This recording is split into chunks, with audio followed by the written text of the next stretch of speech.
কবিতা অদ্ভুত আধার এক এসেছে এ পৃথিবীতে আজ।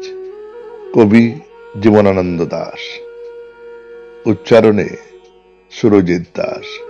অদ্ভুত আধার এক এসেছে এ পৃথিবীতে আজ।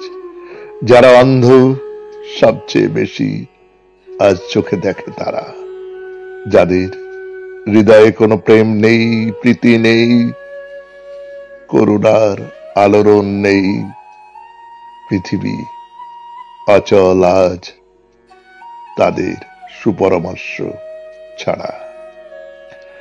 যাদের গভীর আস্থা আছে আজও মানুষের প্রতি, এখনো যাদের কাছে স্বাভাবিক বলে মনে হয় মহৎ, সৎ বা রীতি, কিংবা শিল্প অথবা সাধনা, শকুন ও শেয়ালের খাদ্য আজ তাদের হৃদয়।